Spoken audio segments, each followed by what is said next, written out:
programa anterior, o qual por nossos pecados foi entregue e ressuscitou dos mortos para a nossa justificação.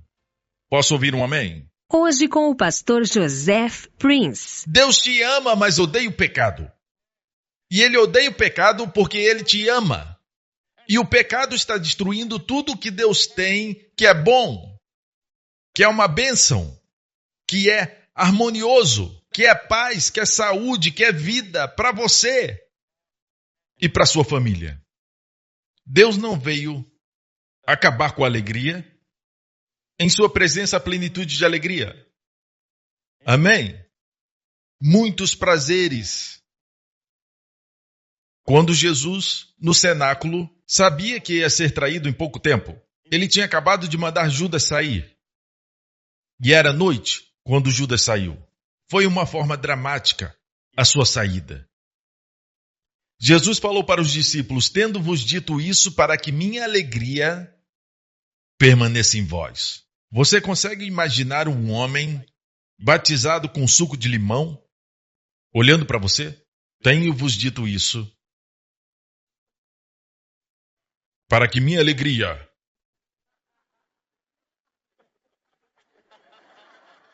permaneça em vós.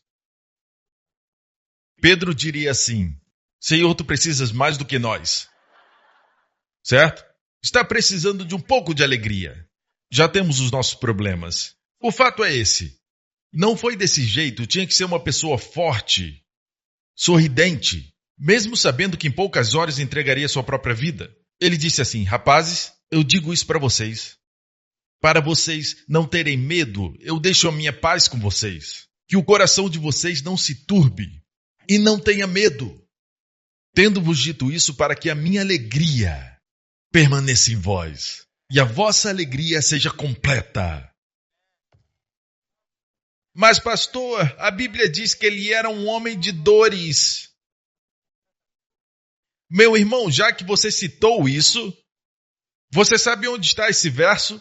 Eu não sei, vou te dizer. É de Isaías 53. Ele se tornou homem de dores. Por causa do sofrimento, a única vez que ele se tornou um homem de dores foi quando ele passou pela cruz, pelo flagelo, porque tudo aquilo foi uma transação. Ele tomou nossos pecados e nós sua justiça. Ele tomou nossas dores e nós tomamos sua alegria. Ele se tornou maldição para que nós fôssemos abençoados. Essa parte da maldição é tremendo. Eu falei para vocês que semana passada, estava lendo Gálatas 3,13, Cristo nos resgatou da maldição da lei, fazendo-se maldição por nós. O Filho de Deus se tornou maldição por nós, para nos redimir. Não é apenas que ele tomou um pouco de maldição, não, ele se tornou maldição, para que a bênção de Abraão viesse até nós. Não menospreze isso. Amém? Você está entendendo? Então, ele quer uma igreja alegre, pelo que lemos nesse texto. Vou mostrar o pano de fundo do mesmo capítulo para falar sobre comer e beber. A propósito, se você ler o resto do capítulo 10, fala sobre comer e beber para a glória de Deus, mas é sobre comer e beber. E é por isso que o próximo capítulo fala sobre... O apóstolo Paulo diz em 1 Coríntios 11, eu recebi do Senhor Jesus o que também vos ensinei, que na noite em que Jesus foi traído, tomou o pão. O apóstolo Paulo, no próximo capítulo, 1 Coríntios 11, disse, eu recebi do Senhor o que também vos ensinei. Na noite em que foi traído, tomou o pão e disse, partiu e disse, isto é o meu corpo. Depois tomou o cálice, deu graças e disse, este é o meu sangue, derramado por vós. Vou fazer uma pergunta. Por que, no capítulo 11, Paulo disse, porque eu recebi do Senhor o que também vos ensinei? Ele poderia ter ido a Pedro, poderia ter ido a Mateus. Mateus, Marcos e Lucas registraram nos evangelhos sinóticos que Jesus instituiu a Santa Ceia, a ceia do Senhor. Ainda assim, o Senhor Jesus, nos dias atuais, o Cristo glorificado, acha que a Santa Ceia é tão importante que ele deu uma revelação pessoal ao apóstolo Paulo. Paulo mesmo disse: eu recebi do Senhor o que também vos ensinei. Na noite em que foi traído, ou seja, ele não recebeu de Mateus, não recebeu de Marcos, Lucas ou João. Ele recebeu do Senhor. Você acha que Jesus hoje, à direita do Pai, considera isso importante para revelar para você? Eu sei que depende da igreja, mas tem denominações que não participam mais da ceia. Outras participam a cada 2 meses, outras uma vez por mês, outras só comem um pão. Mas vou dizer algo. Eu creio que o diabo está tentando minimizar o escape. Ele está tentando cobrir os seus olhos da saída. Você está me ouvindo? Voltando a 1 Coríntios 10, o contexto, certo? Versículo 13, ok. O cálice de bênção que abençoamos não é a comunhão do sangue de Cristo. O pão que partimos não é porventura a comunhão do corpo de Cristo. O contexto aqui está muito claro. De repente ele começa a falar da Santa Ceia. Não faz sentido. E conhecendo o apóstolo Paulo, ele é um professor muito sistemático. Era muito inteligente. Mas no que diz respeito à Bíblia, Deus orquestra tudo. Nenhum versículo está fora do contexto. Mostrei os versos anteriores: comeram e beberam e se levantaram para folgar. Olha o versículo 16. No telão. O cálice da bênção que abençoamos não é a comunhão do sangue de Cristo? Comunhão aqui é koinonia, que é o grego para comunhão. Certo? Associação. Não é só comunhão, pode ter comunhão comigo, mas eu te conheci ontem. Ou seja, isso é comunhão, mas uma comunhão tomando café, esse tipo de comunhão. Mas aqui está falando de algo íntimo. É uma participação íntima. Participação íntima. Você entende? Essa palavra também é usada no contexto de marido e mulher, na intimidade. Falam coisas um para o outro, certo? Tem coisas que eles falam e fazem que ninguém mais sabe. É uma participação íntima. Pensamentos, corpo, alma e espírito. Ok? Essa é a ideia de comunhão aqui. Você entende? Amém? Veja, tenha isso em mente. O que é a comunhão? O pão que partimos não é porventura a comunhão do corpo de Cristo? Porque nós, sendo muitos, somos um só pão e um só corpo. Porque todos participamos do mesmo pão. Ele não está dizendo que todos nós estamos participando uns dos outros. Alguns ensinam que quando você pega o pão, esse corpo de Cristo é a igreja. Não, Jesus não disse isso. Que era o corpo místico de Cristo. Nós somos o corpo de Cristo. Quando ele pegou o pão e o cálice, queria que representassem o seu corpo físico. Esse é o meu corpo. Ele não estava falando do corpo místico. Você entende? Aqui ele está sendo preciso. Somos um só pão e um só corpo porque todos participamos do mesmo pão. Somos um só pão e um só corpo porque participamos do corpo de Jesus. Entendeu? Ok. Vede a Israel segundo a carne. Voltamos ao antigo Israel, o Israel segundo a carne. Quando ofereciam uma oferta, os que comem os sacrifícios não são porventura participantes do altar? Quero dizer algo, está no seu interesse. Se você está sofrendo, se recebeu um diagnóstico ruim, seja o que for o que os médicos te disseram, é do seu interesse participar dos benefícios da cruz. Você pergunta como fazer isso? Vede a Israel segundo a carne. Os que comem os sacrifícios não são participantes do altar. O altar é a cruz. O altar no templo em Israel tinha 4 pontas, era a imagem da cruz. Era onde os cordeiros eram colocados. Era onde o corpo do boi era colocado. Era onde o sacrifício era colocado. A oferta era colocada ali. Tinha 4 pontas porque representava Jesus um dia na cruz. Com 4 pontas, norte, sul, leste e oeste. Porque Deus amou o mundo. O benefício foi eficaz para os 4 cantos do mundo. Posso ouvir um amém? Então, o altar é uma representação da cruz. Agora, como participamos? Essa é a pergunta mais importante para a Igreja de Cristo. Eu sei que Ele tomou as minhas doenças, mas como eu participo disso? Como eu posso ter acesso a isso? Como posso ter koinonia? Como posso me tornar um participante íntimo? Um participante do que aconteceu? Como posso participar dos benefícios do sangue e dos benefícios do pão? Como? Vede a Israel. Os que comem não são participantes. Ou seja, quando você come o pão e bebe o cálice, você se torna participante daquilo que Jesus fez naquela cruz.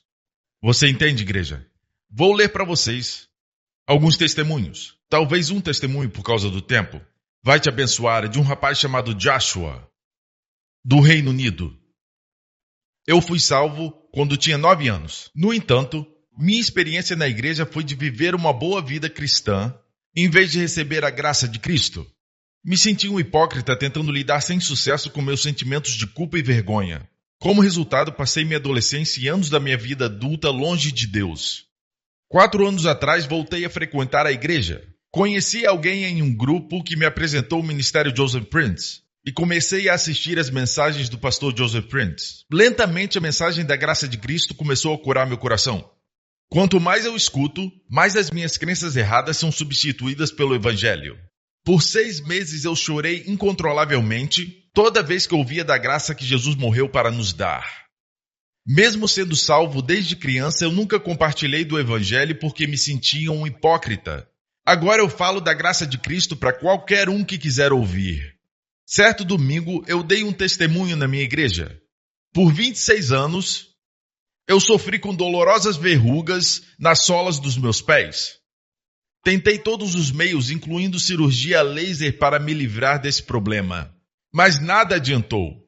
Quando fui convidado para um churrasco um tempo atrás, perguntei se podíamos participar da Santa Ceia juntos. Eu assisti às mensagens do pastor Prince sobre o poder da Santa Ceia e li o seu livro sobre a Santa Ceia. Eu falei da minha nova crença sobre o significado de discernir o corpo do Senhor e sobre os elementos da ceia com o grupo. Depois de participarmos da ceia, oramos e cantamos hinos sobre o sacrifício e o amor de Jesus. Eu amaldiçoei aquelas verrugas que já tinham espalhado para as minhas mãos. Semanas depois, ele já estava sofrendo por 26 anos com esse problema. Tentou de tudo, mas nada funcionou. Semanas depois, as verrugas na minha mão tinham desaparecido. E nas próximas semanas, meus pés também foram curados. E agora eu estou completamente livre das verrugas. Toda a glória a Jesus, aleluia! Agora, você não vai receber porque você diz, eu vou tentar a Santa Ceia, certo? Não é por tentar, é pela fé. Você me entende? Não é falar, eu vou fazer isso. Isso seria vazio, não teria significado. E se não tomar cuidado, vai estar participando indignamente. Vamos a 1 Coríntios 11. Por causa disso, por esse único motivo, tem gente na igreja que diz que devemos impor as nossas mãos uns aos outros, e eu entendo que existe espaço para isso. Tem lugar para isso. Ok? Mas a norma para um crente, geralmente eles expulsam os demônios e declaram a cura para pecadores lá fora, não para os crentes. Os crentes pareciam, na igreja primitiva, que andavam em saúde divina. É melhor ter saúde do que cura. É melhor ter saúde do que cura. Mas se está doente, procure a cura. Mas não viva somente de cura em cura. Comece a andar em saúde. Os crentes partiam pão de casa em casa, diariamente. Vou repetir, acho que não ouviu. Partiam pão de casa em casa diariamente. E alguns acham que nós somos extremos porque participamos toda semana. A igreja primitiva, no livro de Atos, no primeiro dia da semana, se reuniam para partir o pão. Quem foi o pregador dessa vez? O apóstolo Paulo. Paulo ia pregar ali. Não diz que no primeiro dia da semana eles se reuniram para ouvir Paulo, mas para partir o pão. Atos 20. Depois você lê. E enquanto Paulo pregava muito, um jovem estava sentado na janela. Tinha 3 falhas ali. Tudo é simbólico também. 3 falhas, o terceiro céu. Todos os crentes estão sentados com Cristo no terceiro céu. O nome do jovem foi dado. Por quê? Porque tem um significado para a igreja. Seu nome era Eutico. Eu significa bom, no grego.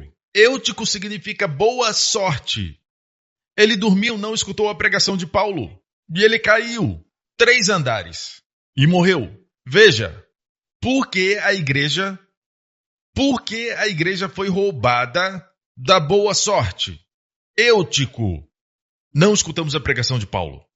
Assim como outra história em Atos, no navio da cristandade, Paulo estava lá, mas se recusaram a ouvir Paulo. E quando naufragaram, Paulo disse: deveriam ter me ouvido. Devemos ouvir a revelação de Paulo, especialmente a graça. Deus deu a Paulo. Toda a escritura é inspirada, toda a escritura é importante, mas nem tudo está escrito para a igreja. Tem coisa para os judeus, outras para nós. E foi Paulo que disse: eu recebi do Senhor sobre a Santa Ceia. Você está entendendo? Então, continuando a história, certo? Depois que aquele rapaz caiu, lembre-se que se reuniram para partir o pão, não para ouvir Paulo pregar. O rapaz caiu e Paulo desceu e o abraçou. Devemos abraçar essa nova geração com a revelação de Paulo, com o evangelho da graça. Precisamos abraçá-los. Mesmo se estiverem mortos, devemos abraçá-los. Devemos aquecê-los com o evangelho da graça. E adivinha? Paulo disse: não se preocupem.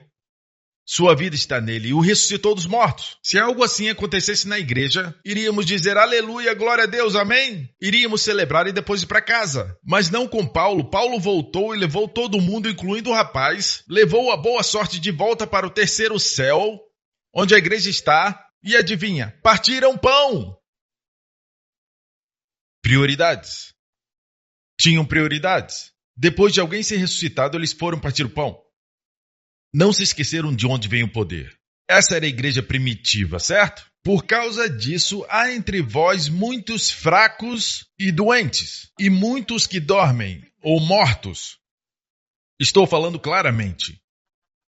Para um crente é dormir. A morte não tem mais poder, porque Jesus conquistou a morte. Então, para o crente é dormir. O pecador morre, o crente dorme, até Jesus o levantar dos mortos. Certo? Olha isso. Por causa disso, por um único motivo, eu verifiquei no grego, está no singular aqui. Há entre vós muitos fracos e doentes, e muitos que dormem. Qual é a razão? Qual é o motivo? Olha para o verso antes desse. Porque o que come e bebe indignamente, a chave é indignamente, come e bebe para a sua própria condenação, não discernindo o corpo do Senhor. Se eu te disser, e você está sofrendo de malária, e eu digo: eu tenho uma pílula aqui, tome esse comprimido, e você diz: eu não quero, eu vou colocar na água. Agora bebe, e você diz: eu não preciso disso. Você está trazendo condenação para si mesmo, por não beber a solução. O mundo do jeito que está morrendo. Não é que se estiver em pecado e tomar a ceia vai morrer, não é assim. O mundo já está morrendo. É por isso que esse capítulo diz que Deus não quer que sejamos condenados com o mundo. Uma condenação foi liberada nesse mundo. Uma sentença divina foi liberada quando Adão pecou. E essa sentença inclui as doenças. E a Santa Ceia é o escape. É o ekbasis. Você entende isso? Amém? Não discernindo o corpo de Cristo, eles tomavam a ceia. A maioria das denominações que praticam, e eu falo isso com o coração pesado, participam da ceia, mas muitas vezes eles juntam o pão e o cálice. Obrigado, Senhor, por nos perdoar e morrer por nós. Não falam de doenças. Não estão discernindo o corpo de Cristo. Discernir é diacrinó, fazer separação entre o pão e o cálice. Por que ele foi castigado? Porque Deus não enviou Jesus diretamente para a cruz. Por que Pilatos não enviou para a cruz? Por que teve que passar pelo flagelo e depois ir para a cruz? Porque por suas pisaduras fomos curados. Você entende? Deus te ama, Ele quer o seu bem. Deus quer o seu bem. Mas, pastor, eu já tomei a Santa Ceia. Tome de novo. Os discípulos iam de casa em casa. Em um dia, sabe quantas casas eram? Amém? Se chegasse em uma casa e alguém estivesse doente, eles tomavam de novo e tinham benefício. Partiam pão diariamente e de casa em casa. E esses discípulos andavam por muitos quilômetros. Jesus e seus discípulos andavam sem nenhum meio de transporte, com seus pés. Em terrenos difíceis, era o exercício deles. Correr é algo que foi inventado mais tarde.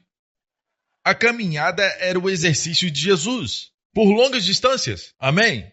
Não vem reclamar comigo. Por causa disso, então, se você reverter, se você discernir o corpo de Cristo, ele foi quebrado para que o seu corpo estivesse são. Eu vejo a minha pressão alta sendo levada pelo corpo de Cristo. Eu vejo o corpo dele sendo julgado para que meu corpo possa ser curado. Está discernindo, agora está comendo dignamente. Deus não disse que uma pessoa indigna não pode comer. Não é o homem que é indigno, é a forma que é indigna. É um advérbio. Ok? Um advérbio quer dizer uma ação que modifica o verbo. Então é a forma com que você come. Não está discernindo. Esse povo estava festejando. Na igreja de Corinto, eles bebiam e eles eram glutões, comiam muito na ceia do Senhor. Na nossa igreja é difícil acontecer glutonaria e embriaguez, porque esses são os nossos elementos. É difícil tomar indignamente. Então, nosso problema é que participamos sem revelação. Por isso eu estou pregando isso. Para que quem estiver com problema possa ouvir essa pregação várias e várias vezes. E se você está bem, você pode estar pensando que não precisa disso. Confie em mim, vai precisar. Amém? Então, por causa disso, se revertermos e discernirmos o corpo do Senhor, muitos são fortes, muitos saudáveis e vivem por muito tempo. Amém? Vamos para Isaías 53, rapidamente. Isaías 53 é a magna carta do Antigo Testamento. É a culminação de tudo. É o maior capítulo do livro de Isaías. Ele fala sobre o sofrimento do Senhor Jesus por nós. Não está feliz que Ele te ama? Olha aqui para mim. Quero abordar o seguinte, porque é importante. Jesus não foi assassinado. Jesus disse, porque eu dou a minha vida para retomá-la. Ninguém a tira de mim. Por isso, algumas vezes tentaram apedrejá-lo, mas não puderam. Ele andou no meio deles. Mais de uma vez tentaram matar Jesus, mas não puderam. O meu tempo ainda não chegou. Quando vieram prendê-lo no jardim do Getsêmani, soldados com varas e espadas, soldados fortes, vieram, uma legião veio para prendê-lo. E ele perguntou, a quem procuram? E disseram, a Jesus de Nazaré. A Bíblia diz que ele deu um passo e falou. O nome de Deus que foi revelado a Moisés, ele falou, eu sou. Quando falaram, buscamos a Jesus, ele disse, eu sou. Moisés perguntou a Deus, quem eu devo dizer que me enviou? Deus disse, eu sou o que sou. Agora o eu sou falou, eu sou. E aqueles soldados caíram para trás. Isso é poder, ok? Ele não foi preso porque não podia evitar. Ele permitiu e disse, vocês me encontraram, deixe esses homens irem. Você está ouvindo? Amém? Eu creio que ele se deitou na cruz. Foi uma das atitudes que convenceram um ladrão, que esse era um homem diferente. Isso causou que aquele homem durão, aquele centurião romano que disse, certamente esse é o Filho de Deus. Eu te digo, igreja, ele não precisava morrer, mas ele te amou. Ele te amou. Ele se importa com a sua dor. Ele não é apenas o Deus eterno que diz para você, você tem que passar por isso, mas um dia todo esse sofrimento vai passar. Não, ele quer que você seja curado. Ele te quer saudável. Ele quer você forte. Mas você tem isso, pastor? Eu não vejo crentes assim. Deixa eu explicar algo sobre Deus.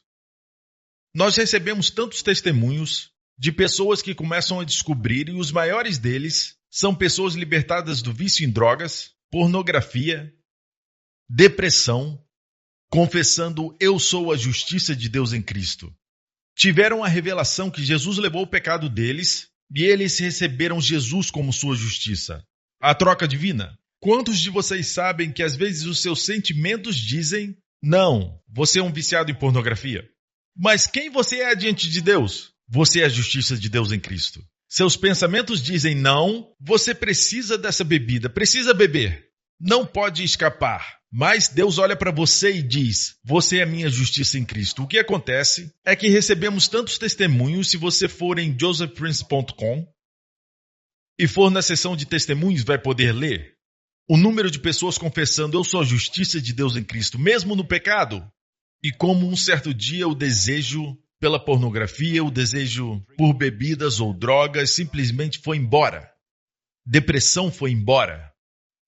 Você entende? O que eu estou dizendo é que apesar de você ainda ter sintomas de pecado na sua vida, você não se identifica com o pecado. Não é quem você é. Se você nasceu de novo, você é a justiça de Deus em Cristo.